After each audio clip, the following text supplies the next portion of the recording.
And we have the vast majority of people who registered. Cool. I think we should go ahead. Yeah, let's go ahead, Sergio. Awesome. And Mary, thank you. It is recording now. So hello, everybody. Thank you for joining on this event with Neighbors for Clean Air. My name is Sergio Lopez. I am in Verde. I am the Energy, Climate, and Transportation Program Coordinator. Before we get going on to the event, I do want to do some housekeeping here. And thank you all for joining on a Monday night and during this midwinter season. Quick things, I'm going to introduce speakers shortly, but before we do that, I do want to make sure that we're all kind of in the loop here on what our goal is and how to best engage via this platform. For those attending in Spanish and want to hear this event fully in Spanish, we have Courtney here, our interpreter, to help us facilitate that. If you want to listen to this in Spanish, there is a little button on the bottom of this tab screen with a little globe icon. Please click that and it'll say Spanish, and you will be basically transmitted into a room with Spanish audio coming in while we present this in English. So any questions at any point, also, please drop them in the chat. We will have a Q&A at the very end of our presentations. There's 4 of us presenting today. It should be pretty brief, but we want to make sure that we have time for not only discussion, but also direct questions regarding a lot of the work that we are trying to engage. To kind of now talk more about the event, Neighbors for Clean Air and Verde have joined here to talk a little bit more about the Clean Air Oregon program that DEQ is implementing. We want to make sure that the community impact is fully effective and fully transparent on what DEQ's goals are. And by DEQ, that is the analogy to the Department of Environmental Quality in the state of Oregon, about how we can best implement the best programs for air quality, specifically in neighborhoods in Portland that are underserved. And that includes a lot of BIPOC people. And we not only want to give direct examples from our end of the work, but we want the community members to also talk about some specific examples on how this is affecting their daily lives. There's a lot of things that we will be highlighting here, such as Owens Brockaway, industrial zones in the Coley neighborhood up in Columbia Boulevard. But we also not only want to talk about us in the industry, but more so about the community aspect. Verde, as mentioned, we are co-hosting this in the regard that we work directly with neighborhoods that are at risk with bad air quality, and we want to make sure that we are seeing this in full 360 view from every, not only agency, but community member as possible. So any questions, please drop them in the chat. We'll have time at the end of this. And before I begin on what Verde does and who we are, I do want to give quick introductions to not only myself, but also Jonah will be going after myself. He is a staff attorney at the Northwest Environmental Defense Center. He will be giving some examples in the work that he's been doing and involved in. After Jonah will be Ashley, which is, she's with Earthjustice law firm, and she's a senior associate attorney there. And she'll be talking about some stuff with Owens Brockaway. And Tori from Neighbors Clean Air, program director as well. At any point during the last 2 presentations, we will have time for testimonials. So we will be raising that as a reminder. And not only that, but also questions as well. So please, at any point, if you feel like moving too fast or you want to say something, please just drop it in the chat. We'll make sure that we'll be facilitating and moderating this accordingly so everyone's voice is heard. With that being said, the Clean Air Oregon program public comments closes on Friday. So the reason we are hosting this is to, like I mentioned, to get full transparent verbal input on direct impacts within the community. So with that being said, again, my name is Sergio Lopez. I am the program coordinator, Energy, Climate, and Transportation at Verde. And for those of you who are not familiar with what we do, Verde is a nonprofit based in Northeast Portland in the Coley neighborhood, and we specifically serve communities of building environmental wealth through social enterprise, outreach, and advocacy. We've started in 2005, and we've brought new environmental investments in Portland neighborhoods, specifically Northeast. And we want to make sure that these investments are not only helping the communities that are at risk, but also providing financial benefits, a better sustainable life without increasing the cost of living in those desired and respected areas. Some examples that Verde has done in the past, Coley Park up in Northeast. It was a project that redeveloped a 25-acre brownfield into a community design park that opened just a couple years ago, as well as Living Coley Plaza on 67th and Killingsworth that involved a purchase of an the prior adult entertainment complex for the development of affordable housing community center, which will be called the Las Adelitas, which should be a thing physically and infrastructurally within the next year or so. So very excited to do work in that regard and provide environmental justice within these communities. So on the next slide, we'll talk more about the background of the Coley neighborhood, a little bit about this area. Coley is in Northeast Portland and it's the largest neighborhood by land area and population. There's over 3 square miles. Coley includes the most racial and ethnically diverse district in the entire state of Oregon. The majority of the neighborhood is zoned by single family dwellings in 2 areas specifically, one being along the western boundary of Northeast 42nd and the other in the main artery that goes diagonal, which is Coley Boulevard, that goes up until the industrial zone. The northern edge of the neighborhood is between Northeast Portland Highway and Coley Boulevard, which is an entirely industrial zone. And that's where a lot of the bad air quality, CO2 emissions do come in. The last 2 points here is Portland's inner neighborhoods are in general high rich amenities and have more benefits to things such as parkland, open space, bike lanes, multimodal transportation, and neighborhood services in comparison to neighborhoods like Coley. By contrast, Coley suffers from poor walkability, scarce access to transit, and an abundance of brownfields, contaminated and post-industrial land, which produces bad air quality for the community of Coley. That's good.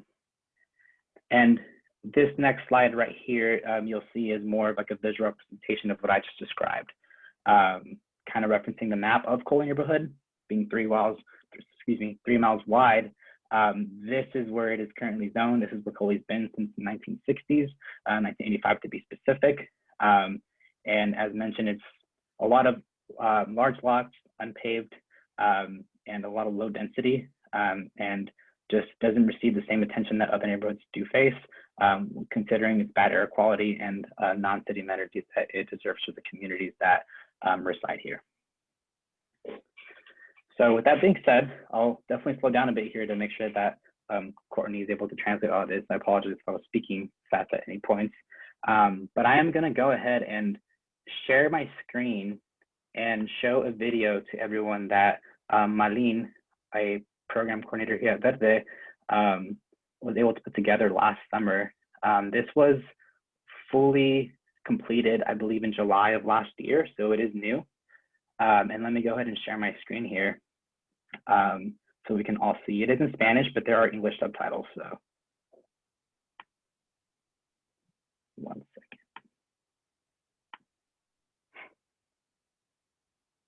All right, can everyone see? Can I get some thumbs up in the, awesome.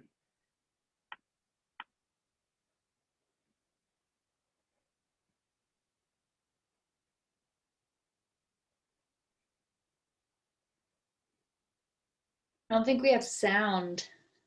Oh, really? Yeah. Okay, let me. Didn't we test this? I feel like we did. Yeah, there's a little box you need to check before you share that says share computer sound. It's in the left-hand corner. Let's see. It goes full screen, so it's, give me 1 second. That's okay. Yeah, take your time to figure it out. Don't feel like freaked out. All right, I'm gonna stop my share and try this again. So when I go to share screen, There's like a tiny little box usually in the left-hand corner that says share computer sound. oh, I see. I've learned from having sweated myself, like being totally Does that stressed mean out I in have public to, sick. okay, and this may be an amateur question. Should I take my headphones off then when I do this as well? I don't know. I don't know what works All right. best. All right, let's try this again.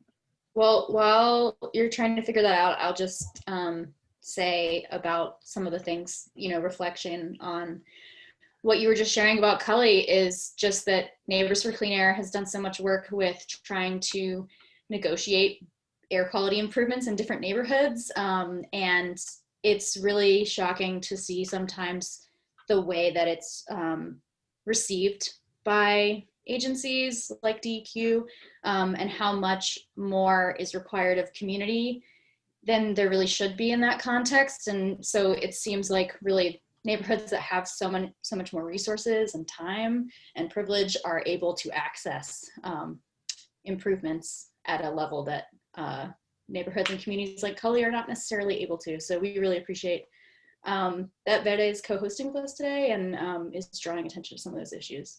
And hopefully now. Okay. Let me know if you all could hear it. If not, I know what to do. I'm going to have to like unplug my headphones, which is fine, but. Any audio? No? No. All right. So Probably most of us need the subtitles anyway. Oh, wait. Thought I heard.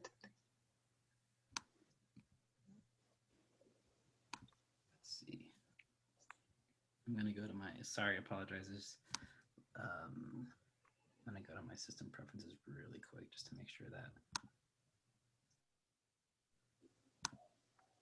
There we go. Okay, this should be it. Let's give this a try. And I do ask if you're not on mute, maybe try muting because then it'll be the feedback from my audio from my computer speaker. Cool, awesome.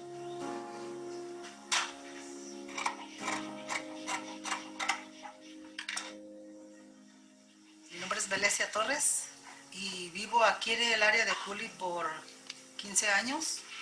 Mi familia, somos 7 de familia, son 5 mis hijos y mi esposo y yo. Tenemos perritos, tenemos 4 perritos, así que también son parte de la familia. Yo de repente me levantaba en las mañanas y siento un olor muy feo como a llantas quemadas. Que cuando llegan esos olores en la mañana, salgo en la mañana de mi casa y me llega ese olor y está tan fuerte, ya sé que en el día voy a traer cruzadas de cabeza. Yo no sabía que aquí el área estaba contaminado, yo no sabía qué era lo que estaba pasando. Después de los años me he dado cuenta de eso, porque no es diario, pero es muy frecuente. Pues lo que hago es, mejor no salgo en la mañana. The neighborhood experiences many forms of air pollution. We had a report from the Forest Service that demonstrated that there were 5 different metals that were showing up at the highest levels of anywhere in the region here in this neighborhood. There are some facilities in the neighborhood that are particular sources of concern. The Owens Brockway facility is a glass recycling facility that's permitted to dump a certain amount of lead on the neighborhood per year. We have a facility right across the street from where we work every day. It's an asphalt regrinding operation. To the airport, which is, right in the airshed as well. And, in a place where we have 35,000 cars going by every day on Portland Highway, diesel is a big problem. That just continues with these poor standards for air quality. And that just means that you're going to have more impacts, whether that's asthma, whether that's other respiratory illnesses. It's almost a classic kind of environmental justice situation where we have pretty poor understanding of the impacts on top of a historically poorly regulated system. La contaminación del asfalto, pues a veces no quiere uno ni a salir de su casa porque a veces está tan fuerte el humo que tira. Cuando estás en el área de la fábrica de vidrios, es una contaminación que la puedes ver con tus propios ojos. Sentimos que la ropa apesta, huele feo. Y mi niño dice, mami, ¿por qué huele así mi ropa? Y hasta yo lo siento porque cuando entra uno en la casa, cuando quites la ropa, huele mal. Este medio ambiente en el que estamos puede afectar a mi bebé en personal. Es de que pueda salir con algún tipo de enfermedad. Es una de las grandes preocupaciones. Mi hijo tiene síntomas de asma. El asma es muy malo. Le prohíbe porque no puede correr, se agita mucho. Tengo varias vecinas que me han comentado que lo que le pasa a su niño, yo también platico a ellos similar lo que le pasa a mi niño. Yo ya llevo 14 años aquí viviendo en la comunidad de Norris Portland. Yo vivo enfrente de ahí de una área de asfalto y ahí cruza una carretera. A mí me afecta por lo mismo que yo tengo el asma. Cuando yo respiro algo que siento como tierra en mi garganta, se me viene esa tos que me ahoga. Mi familia y yo y todos los vecinos de ahí, pues lo respiramos día a día. Yo luego quiero abrir mis ventanas, como ahorita que es el verano, que ya viene el tiempo bonito para salir. Veo toda esa polvadera y luego digo, no, mejor no, prefiero tener las ventanas cerradas. Yo quisiera pedirles a las autoridades que nos escuchen, que nos apoyen. Que se pongan a pensar en que aquí somos demasiadas familias y somos familias de bajos recursos, pero nosotros vivimos en este lugar y no tenemos otra opción. Estamos en un lugar porque aquí nos alcanza para vivir. Que haya abiertas opciones para prevenir que sigan contaminando de esa magnitud. Que se den cuenta de que sí, en verdad, sí afecta a nuestros hijos esos químicos. Mientras más voz que tengamos, más gente que nos apoyen, sería mucho mejor para nosotros y dejar que nuestros niños crezcan con un aire puro y sano para ellos, que hagan algo al respecto.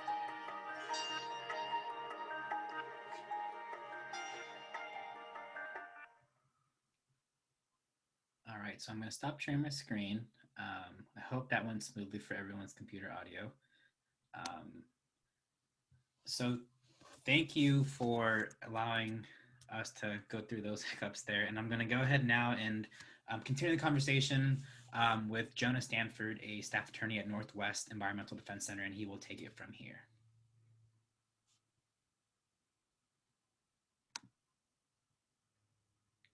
You're on mute, Jonah. Okay, there we go. Thanks, Sergio. And yeah, thank you to Verde and to Neighbors for Clean Air for hosting this tonight. And thanks for showing that video. I think that's really powerful. It really captures why what we're talking about here tonight is so important. So my name is Jonah Sanford. Hi, everyone. I'm the staff attorney for the Northwest Environmental Defense Center at Lewis and Clark Law School. And tonight I'm going to give a really brief introduction to the Cleaner Air Oregon program, a quick introduction to its community engagement component, and then talk a little bit about our recent experience with a facility in the St. John's neighborhood, how the community engagement process is playing out there, that I think and hope can be useful in thinking about why it's so important that we do get this community engagement piece right. So next slide, please.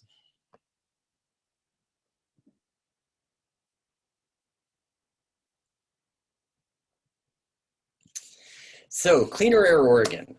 This is a relatively new regulatory program for air toxics here in Oregon. Really important new program, very ambitious. And the way it works is that new facilities that are applying for an air permit, as well as many existing facilities, when they're called into this program, they're then required first to perform what's called an emissions inventory. This is an assessment of their emissions coming from the site of these many, many toxic air pollutants. So in other words, how much of these toxic pollutants will the facility be emitting when it's in operation? Then using that information, they're required to calculate the potential health risks to people who live or work nearby in the neighborhood. That's called the risk assessment process. Next slide. So after those processes are complete, when these risk levels to the surrounding community are high enough, then the facilities have to do a couple of things. First, as you would probably hope, in many cases, they're required to actually take measures to reduce their emissions, to get those emissions below a point where the risk is reduced to what's considered more acceptable levels. And a second requirement in these situations, which is really critical and is kind of the piece that's brought us together here tonight, is the program's requirements related to community engagement. So essentially, for a facility whose risk levels are above a certain level, DEQ is required to engage with the community that lives and works near this facility. And the program's rules are very vague about exactly what is required here, but you can imagine that if it's done right, this engagement could give the excuse me, could give the community the opportunity to learn about the facility, to learn about the Cleaner Air Oregon process. It could give the community a chance to ask questions, to learn about these new risks from these facilities, and also to provide input that really, you know, in a lot of situations, these communities are the only people that are really in a position to provide certain types of input to DEQ. Next slide, please. So I think it's just, you know, can't stress how important it is that this community engagement piece be as meaningful as possible. And the question that we're interested in right now, you know, especially this week, is what this engagement process is actually going to look like in practice. DEQ has put together what they're calling a community engagement toolkit, which is essentially a document that they've developed for themselves to guide how they'll be approaching this requirement. The document's up on the DEQ website. You can see the link there, and we can provide it in the chat. And they're asking for feedback on it through this Friday. And so we see this as a great opportunity to share our thoughts about this and encourage other people and other communities to share their thoughts. All with an eye towards pushing DEQ to make this piece of the program as strong as possible, to push them to make sure that communities near these facilities have the opportunity to have their voices be heard, to make sure their thoughts and concerns ultimately are incorporated into these permitting processes. And we have, kind of unfortunately, we've seen a couple of facilities now that have completed or nearly completed the Cleaner Air Oregon process. And with a couple examples, we've been, you know, it hasn't played out the way that I think a lot of us envisioned that this community engagement would play out. And so I just want to briefly share our recent experience with one facility, Northwest Metals, because I think it's, you know, as I said, I think it kind of underscores the importance of doing this process right. So Northwest Metals, this is an auto dismantling facility with really kind of an appalling history here in Portland. It's a facility that unfortunately many of you on this call are very familiar with. Up until a few months ago, it was located in Coley over at 76 in Killingsworth.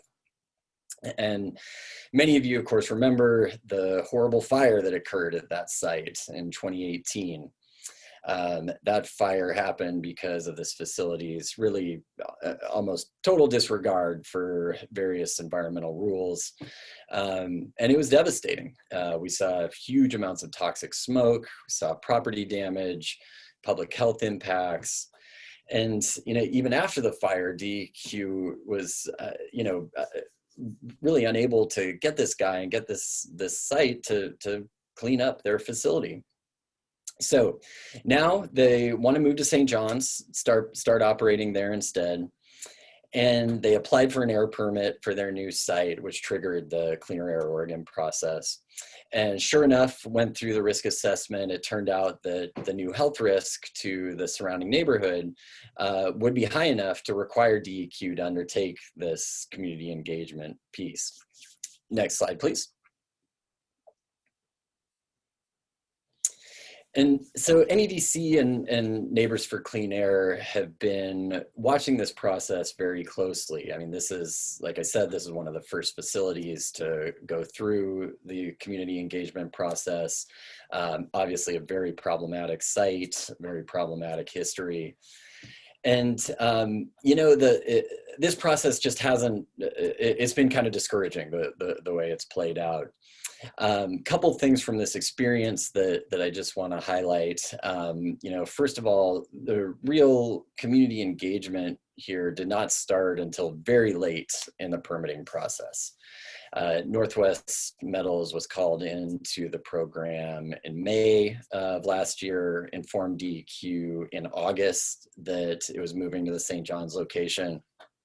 And you know, in my view, this was the moment back in August that engagement with the community really should have started ramping up. I mean, this is when DEQ was aware that a facility with a long history of non-compliance was doing a risk assessment in this new neighborhood.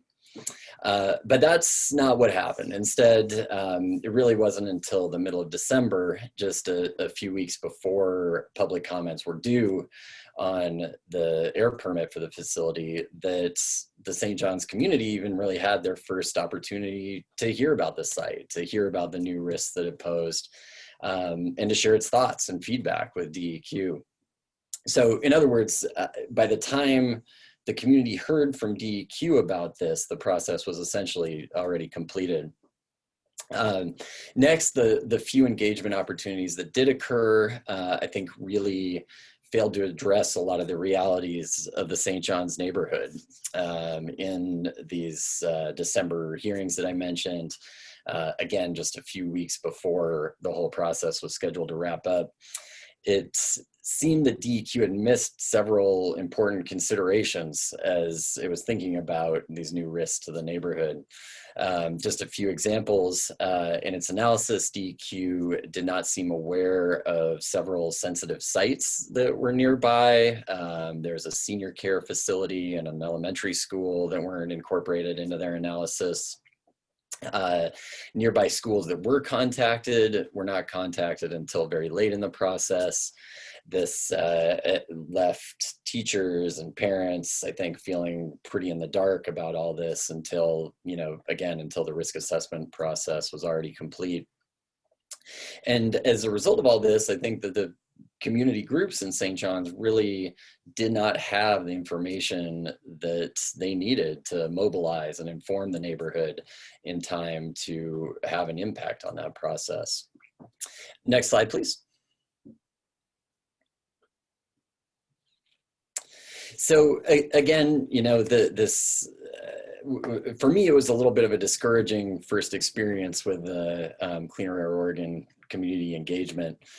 But I think, you know, I'm hoping that we can turn this into a bit of a positive, and we can use this to kind of push DEQ from this point forward, and in these public comments to, you know, make sure that this doesn't happen again, make sure that this is done differently moving forward.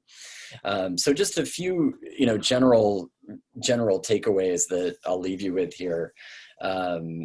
You know, I think that, like I said, the community engagement has to begin at the earliest stages of the risk assessment process. These neighborhoods need to be aware that these facilities are operating, or they want to begin operating in the community. They need to hear early and often from DEQ about the risk assessment, about the permitting process. And again, you know, this can't just be put off until these processes are essentially already complete. Next, I think DEQ needs to be extremely diligent throughout this process, working with community leaders, making sure that the right leaders are being contacted, that information is getting to the people that need it.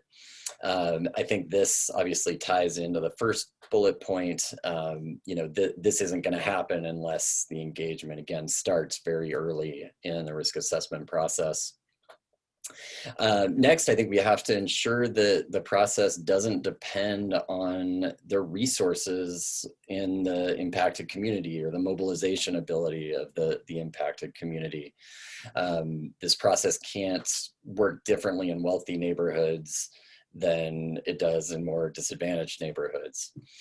And last, I think that we have to ensure that communities can be confident that their engagement will really be meaningful, and be confident that their engagement can alter the final outcome of these processes in a really significant way. This shouldn't just be a box for DEQ to check off as it goes through the permitting process. So that's a lot of time listening to me talk without a lot of pretty pictures, so I'm going to leave it there. But again, thank you so much to Verde and Neighbors for Clean Air for organizing this, and I'm really excited to listen to the other presenters. Thank you. Thank you, Jonah. And before we pass it on to Ashley Bennett from Earthjustice, I do want to remind folks, and in Spanish, si entraron tarde a la junta pueden hacer, y quieren escuchar la presentación en español, hay un botón sobre abajo de la pantalla con un globo que dice interpretación y ahí pueden hacer clic y le va a llevar a un cuarto con el audio que todo en español para que escuchen y entiendan todo.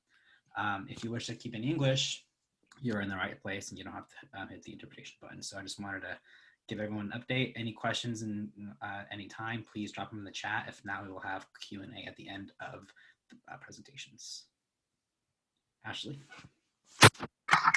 Thank you, Sergio. And thank you to Neighbors for Clean Air and Verde for co-hosting this event and inviting me to speak. My name is Ashley Bennett, and I'm a senior associate attorney with Earthjustice's Northwest office. Those who may not know, Earthjustice is a nonprofit environmental law firm. We've been partnering with local community groups in Oregon to help combat air pollution in the state. We work both nationwide and internationally as well. As I mentioned, we've been working with a group of community partners, including Verde, for more than 2 years to address air pollution from Owens-Brockway, which was one of the first facilities that was called into the Clean Air Oregon program. Like Jonah said, the Clean Air Oregon program is supposed to center community engagement as part of the process of regulating toxic air emissions from facilities and ensuring that communities are receiving adequate protection. Today, I'm going to talk to you about some of the challenges that we and our partners have faced in trying to be involved in Owens-Brockway's Clean Air Oregon process. I'm also going to give an example of what effective community engagement can look like by touching on my experience with Neighbors for Clean Air and Vigor, a company that actually voluntarily conducted a Clean Air Oregon review and invited Neighbors for Clean Air to meaningfully take part in that process. And finally, I'm going to talk about briefly some widely accepted principles that we believe are necessary to have effective community engagement, which DEQ should implement in the Clean Air Oregon process. Thank you for the next slide. Just quick rundown again about Owens-Brockway facility. As was mentioned in Verde's video, Owens-Brockway is a large glass manufacturing plant in the Cully neighborhood. The Cully neighborhood is overburdened by air pollution. This particular facility is located between 3 schools, and it actually represents one of the largest sources of air pollution in the area. Next slide, please. Next, oh, thank you.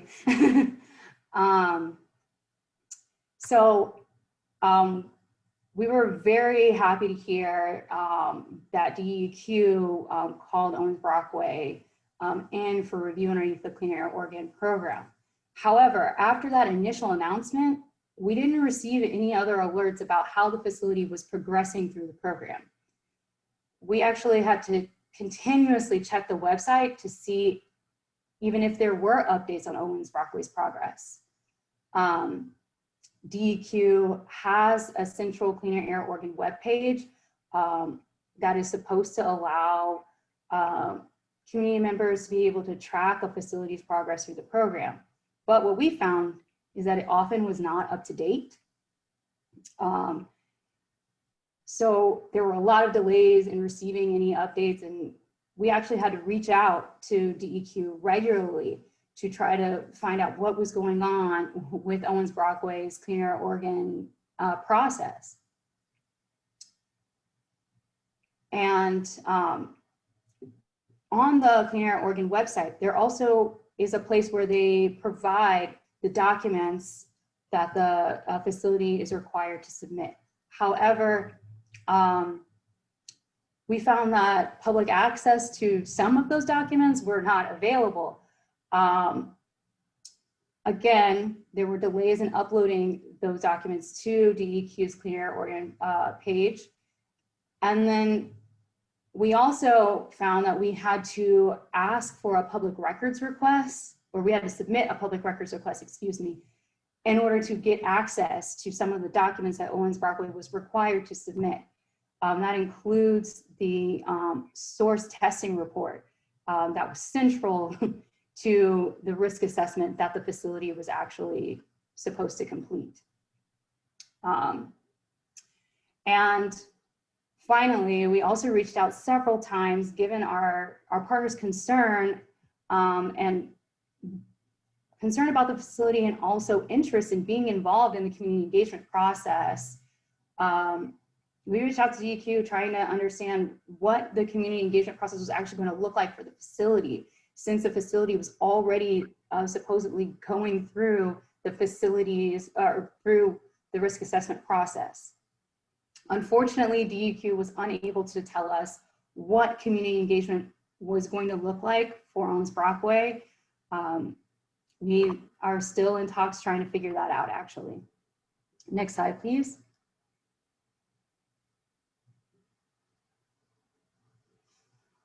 Now, I know that we talked about some of the pitfalls and issues that we have seen in the Clean Air Oregon program, but I also want to talk to everyone and provide an example of what effective community engagement can look like. So just for a little background, Neighbors for Clean Air and Vigor have a good neighbor agreement in place. For those who may not know, a good neighbor agreement is a contract that is negotiated between community organizations and a facility to address community needs and concerns. Neighbors for Clean Air's good neighbor agreement addressed the community's concerns around air pollution coming from the facility. Now, that agreement does not cover Clean Air Oregon. However, the facility voluntarily decided to go through the Clean Air Oregon process and invite Neighbors for Clean Air, excuse me, to take part in that process. Neighbors for Clean Air was able to hire an air expert named Ron Sahu, who Vigor helped pay for, and who they also gave access to their information, which they were using for the Clean Air Oregon process. This information included testing data, modeling protocols, as well as any relevant information that Ron actually requested. He was also able to work closely with the engineering team at Vigor. Vigor then held a meeting with Neighbors for Clean Air, interested community partners, Ron, and DEQ to carefully walk through and explain the results of the facility's Clean Air Oregon assessment. This meeting was held at 5 p.m., which allowed people to attend after work, and Vigor provided refreshments to all who were in attendance. Vigor took care to answer questions from Ron, community members, and DEQ about the results.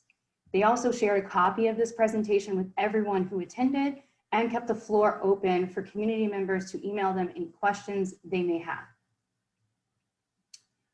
And I want to take time to note that Ron actually served as a valuable resource for Neighbors for Clean Air and the community members. He was able to help them understand the technical information and the Clean Air Oregon processes. He also provided an assessment of Vigor's Clean Air Oregon review and highlighted areas where the facility could improve and fine-tune its assessment. Next slide, please. Finally, we're going to touch on some of the community engagement principles that we think that DEQ should implement into the Clean Air Oregon program that would make community participation effective. Washington's Environmental Justice Task Force has recognized the importance of effective community engagement and established principles to remove barriers and burdens to community participation. These principles are not just things that are held in Washington. They are things that are echoed in other states around the country. And some of these include, as Jonah mentioned, engaging community early in decision-making processes, removing barriers to community engagement, providing adequate funds and resources for communities to be able to participate and be involved.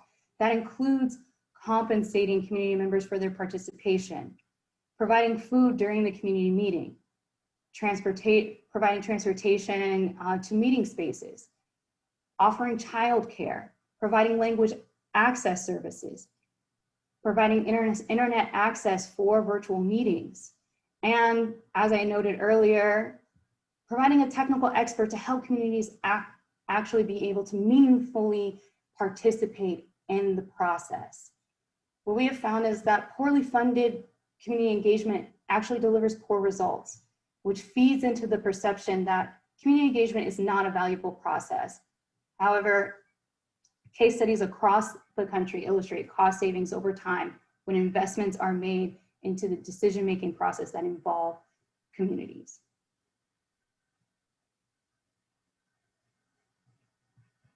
Thank you so much, Ashley. That was great. And you did a great job of explaining what it meant to have a technical expert for Vigor in a way that I really hope that DEQ can learn from.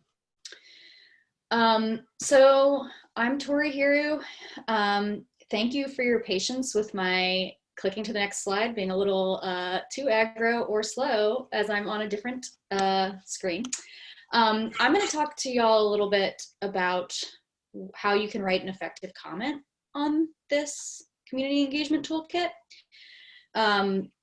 because I find it that people sometimes find this process very overwhelming or like stressful, partially because of I think just high expectations of what you should be writing.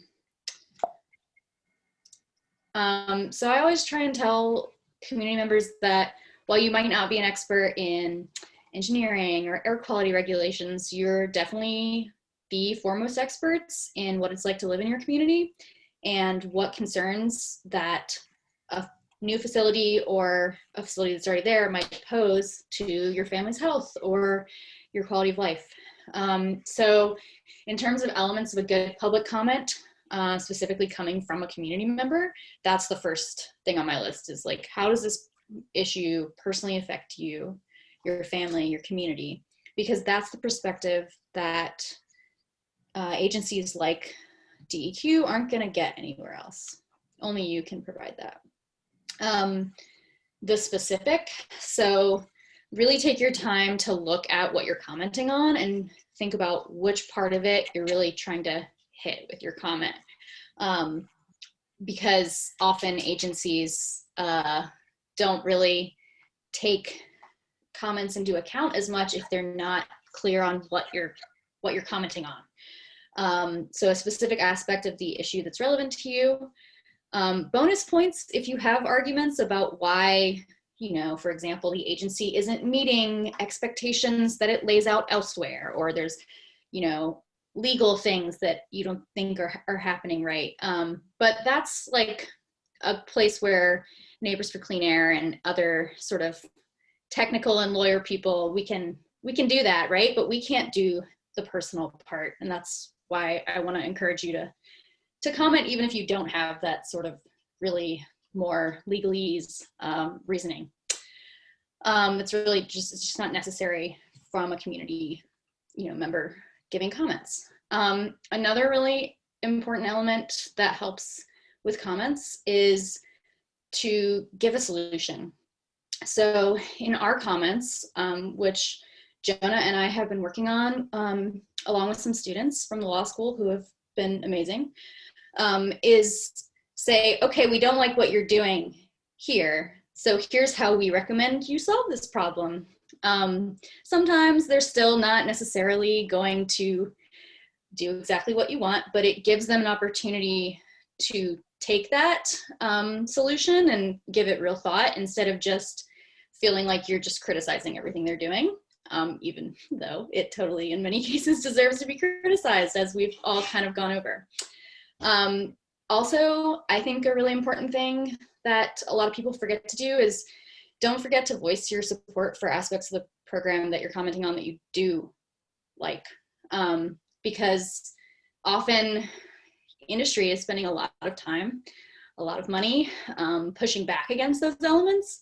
And so it really helps the agency to have the other side of that, of saying, yes, this is what I want you to do. This is, you know, responsive to community needs.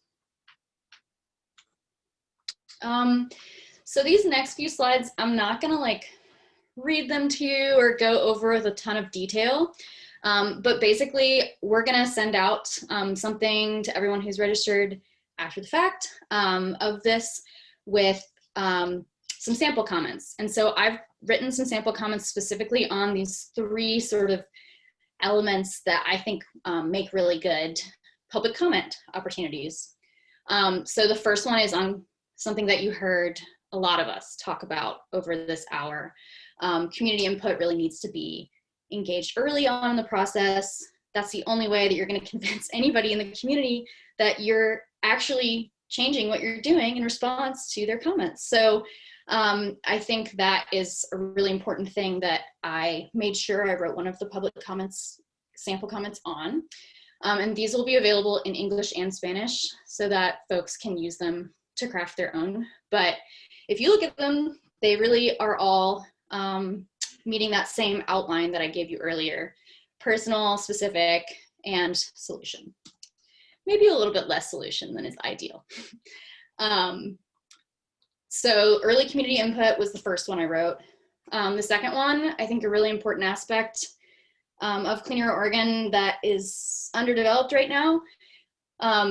You know, if you're a community member and you're trying to understand like what are the risks to your health being posed by pollution in your neighborhood, getting just a little narrow explanation of how one particular community is addressing your health might not give you everything. You kind of feel like, okay, well, there's also all this traffic and maybe there's a distribution center, there's a lot of construction. How is this compared to that? And how do I make sense of this? So that's something that I definitely think DEQ needs to do some work on. And just in like how they're thinking about who needs community engagement first, right? Like who's got the most impact from air pollution as a whole? Let's start there. So Cully is a great example of a place where DEQ should really be spending a lot of time. So I wrote the second sample comment about that. Thank you, Mary, for sharing those in the chat.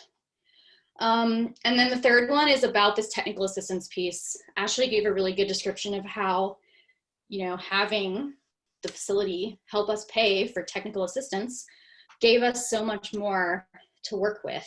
You know, I'm an air quality lawyer and I still need help from an engineering technical expert to understand like, what is this facility doing to control emissions?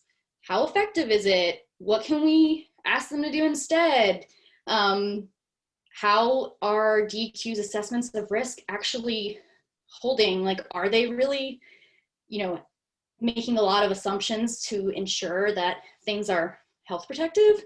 And so that I think is a critical component that needs work on this community engagement toolkit. So I wrote the third comment on that. And like I said, these, you know, will be, I think, hopefully useful for y'all when you're writing comments for, again, the deadline on Friday. And I hope it'll make it easier to hit that deadline and not feel overwhelmed by like, what do I say? How do I read this giant document? And then lastly, you can contact me, Tori at Neighbors for Clean Air, if you feel still uncertain or if you have questions after we've done the Q&A. And I also really wanted to highlight that part of DEQ's renewed focus on Cleaner Air Oregon community engagement has resulted in a new position at DEQ. And I hope this will help us with our attempts to improve community engagement.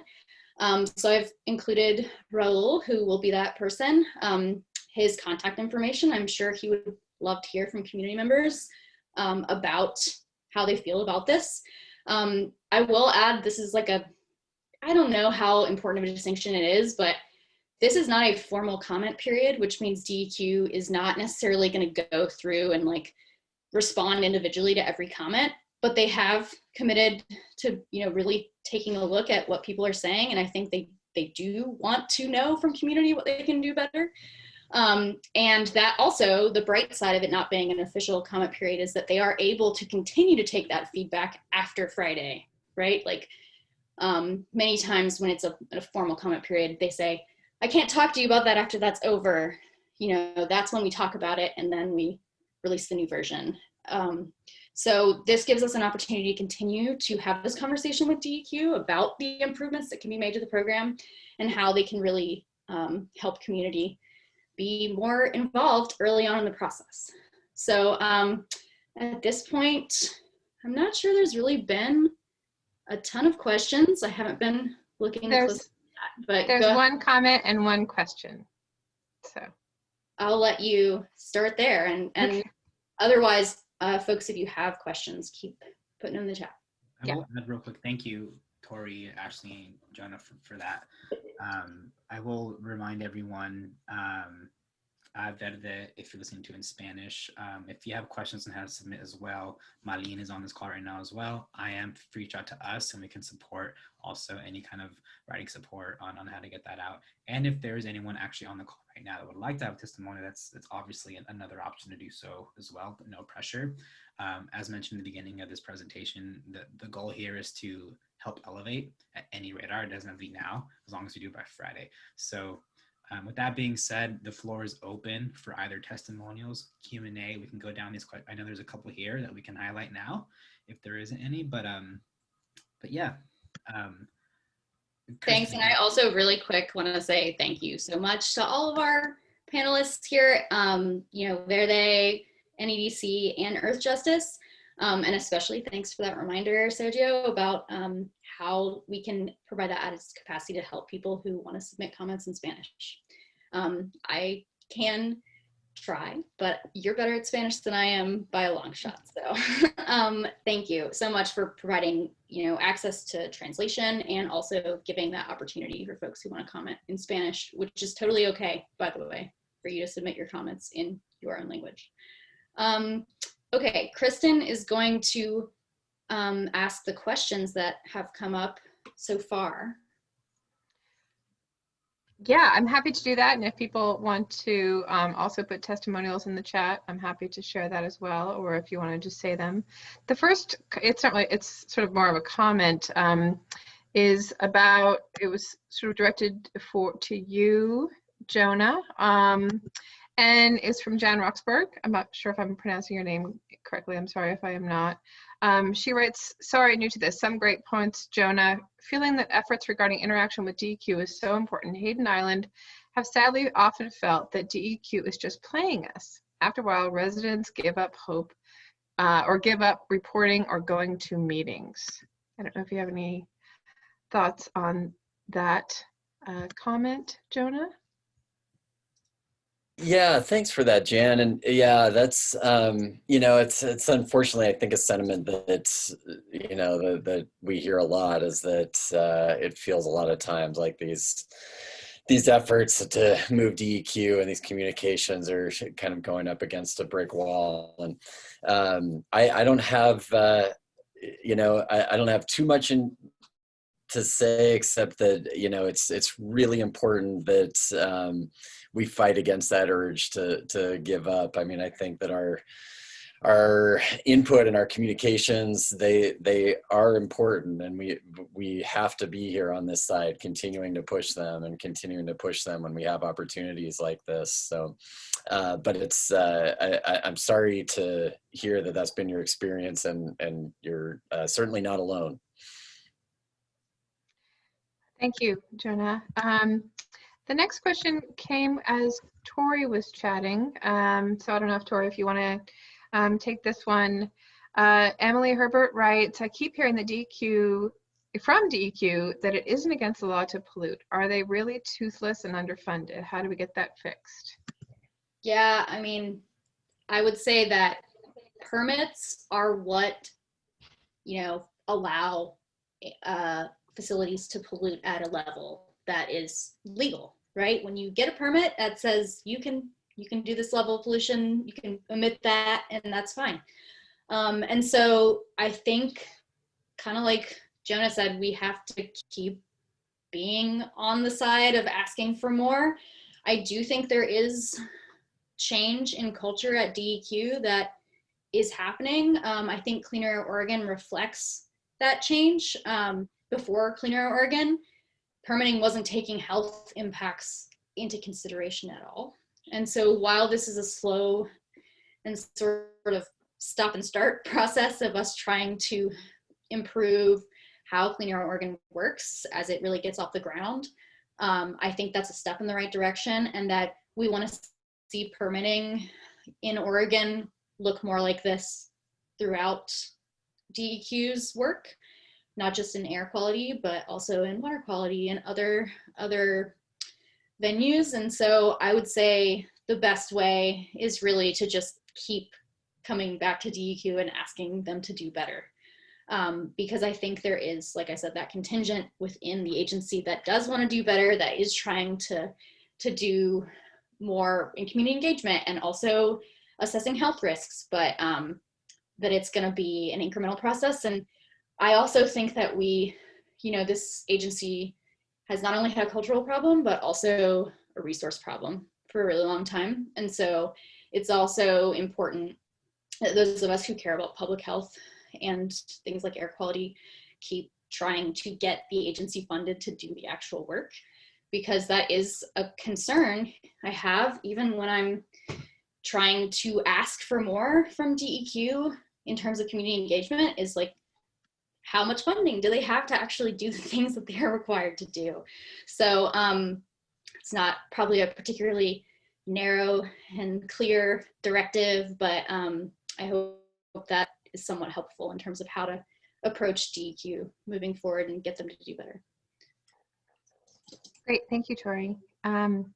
The other question is coming from Nancy Hedrick. She writes, I think it's for any panelist, but Ashley, I know that you spoke about Owens Brockway specifically. It's about a Willamette Week article about Owens Brockway. I don't know if people have had a chance to look at that. Sergio is nodding. If anyone wants to sort of, talk about what they thought of the article and all of that. I'm not sure that's enough information. I'll add something. I'm going to have Verde, absolutely. And I appreciate that question because that's a big piece, and it's important that we're seeing all sides. That article failed to talk about the community aspect of the air quality. That's a diplomatic way that I'll say it. It's very one-sided, and I think it fell short to the true meaning of what Owens Brockway is actually doing to the Coley neighborhood. So I think with that being said, there's other ways that we can all approach this work. And yeah, I think it's good that the article raised awareness, but I don't think it did it the right way. So I'll leave it at that. Great. The next question comes from Adele, and she asks, in the case of, this is why it's so frustrating, in the case of Northwest Metals, aren't there court injunctions in effect now? How does this interact with the DEQ? You want to take that, Jonah? Sure, yeah. So thanks, Adele. And you're right, there is an injunction against Northwest Metals in place right now, which is related to their use of this air shredder that they have on the site. And so basically what happened is they bought this massive, or I might have just called it an air shredder, if that's not right. But they bought this massive shredder that's used essentially to shred vehicles. And they just started using it at their old site. And this is something that they're required to get a permit for. They're required to notify DEQ. And they didn't do that. And so this, I think, kind of goes to what kind of facility we're dealing with. I can't even imagine the staff time that they've put into just trying to ensure that this place is just doing the very basic requirements, applying for a permit, not using a machine like this and that causes emissions without telling DEQ about it. So I think it just goes to show, like I said, I mean, that this is just thousands and thousands of dollars of staff time and hours of staff time. And I think kind of points to why community engagement for this facility, of any facility I can think of, it has to be as absolutely robust as it can be. And unfortunately, you know, that's just not what we saw. Great, thank you, Jonah. We have 2 more questions. We have plans to wrap up at around 7:15. So the next question is from Kate, saying, are there any incentives or carrots for existing business to improve emissions?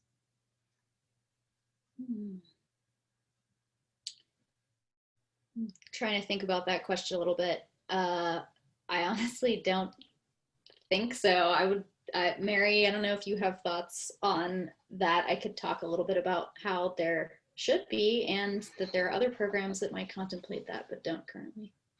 I think, Yeah, oh, go ahead, sorry. it is a frustration, I think, of generally our air program is that there isn't much incentive for the cleanup. And I know that the City of Portland proposal for greenhouse gas emissions included an element of, you know, charging by the ton, which ostensibly would give companies incentive to reduce their tonnage of emissions, but it didn't actually correlate. Also, the city program didn't correlate to the air permit side of the program. So there wasn't really an effort with the new city proposal to do that. And I do, that's been a frustration for me for a long time, to not feel like there's a way to monetize the pollution, meaning make it cost companies to pollute, because that really is usually the only incentive to make them reduce the pollution.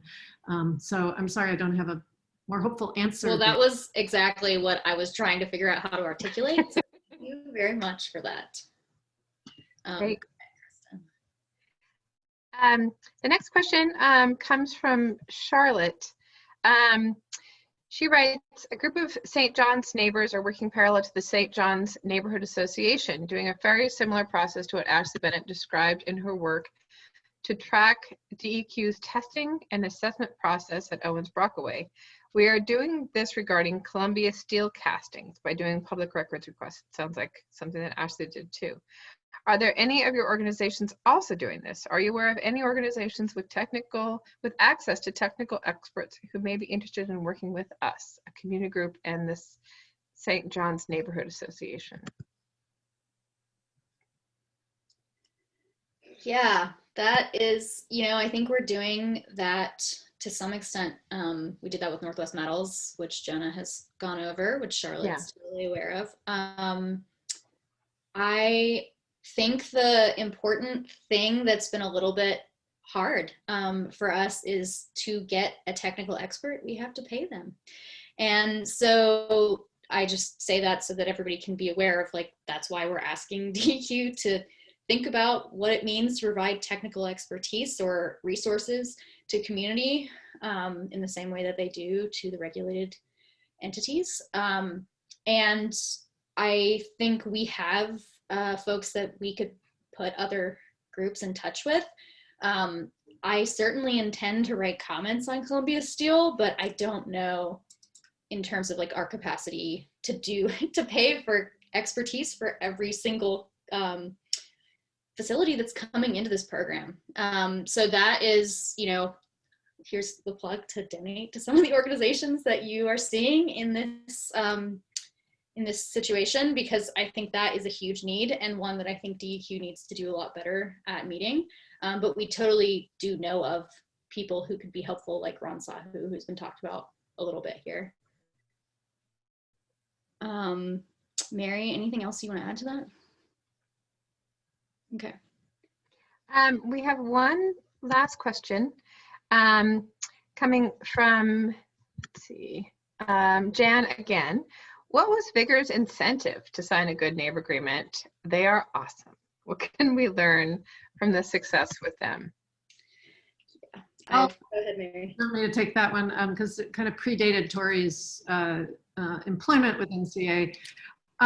There were significant odors coming off of Swan Island, and there is a long history of air emissions due to port activity, Daimler and the truck manufacturers and Vigor doing wastewater treatment. And so there was a long history there, and Vigor got very involved because they knew their permit was coming up, and there had been a lot of public engagement around the odors off Swan Island, so much so that the Speaker of the House, Representative Tina Kotek, convened an Oregon Solutions Swan Island air pollution stakeholder process.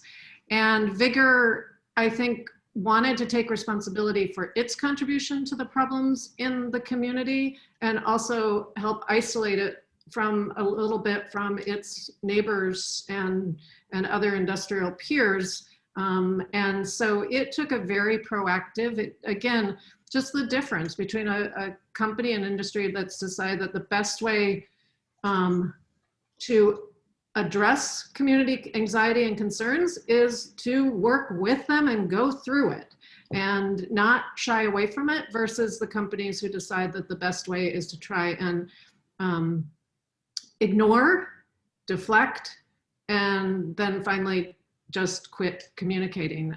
So the Good Neighbor Agreement came out of that. It was designed to address the highest toxic releases, which really ended up actually to be diesel pollution based of all the equipment they use on site. So they've gone through very aggressive work to change out their diesel, all of their diesel equipment to use newer technology to reduce that, because that was the highest toxics emissions that we found. But also continuing to see the Cleaner Oregon program came online during this period of time and decided again to use this as another way to be very transparent about risk and address it and take care of it. And so it is really hard to understand why a company, one company will decide, but I will tell you, it has done a tremendous amount. And I want to be really honest. I mean, Vigor has had a long and problematic relationship with environmental organizations. It's not, being a, huge mid-century shipbuilder in the middle of Portland and on one of, our pristine river and Superfund site, they are also exposed to the Superfund site. It is not like they have had a clean record and don't have contentious issues around some of their environmental impacts. But again, I really do appreciate a very different approach. And I think the way that they handled the air piece of their environmental profile, it is hard to say. I mean, I think that their previous leadership and ownership was very committed to strong values of both within their corporate culture as well as, in their external community engagement. But certainly has been helpful to have an example every time industry comes to the table in these rulemakings to say, this is too hard, this is too difficult, this is, we need more certainty, we need this, we need that. And I just think all you really need is to break down your defenses and talk. And community will come and talk with you. And, perfect will not be the enemy of better and good, and relationships go a really long way. I don't know what else to say. I wish they were all like Vigor. Yeah, I mean, I think at least they provide a good example for how we can expect better from facilities and environmental staff at facilities, and hopefully that creates change. Mary, I just wanted to ask, when it comes to incentives, was part of the incentive that there was kind of a legal hook there, and then also potential media pressure for Vigor to come to the table? There wasn't necessarily a lot for. And I don't know what happened. There wasn't necessarily a lot for Vigor. Their neighbor, Daimler Truck Manufacturing, most of the attention on the odor complaints, and actually it was Daimler that ended up being declared a nuisance by the first time the state of Oregon has ever used its authority to declare a industrial facility a nuisance was Daimler. And so they're technically, legally, we had a lot more with Daimler, and we've really had a continued more, the process and experience you've had with Owens Brockway has been the Daimler experience versus the Vigor experience. So there really wasn't. I do think that Vigor saw, again, Vigor doesn't see, you can't just pick up and move a shipyard. You know, it's feels like they're, you know, to be able to operate the shipyard and be in the middle of Portland, they had to really acknowledge and deal with this, as opposed to being able to threaten, like, we're going to just take our ball and go home or go someplace else, because that really isn't an option for a massive shipyard like they have down there. But I will say also, you know, we talked about not having incentive.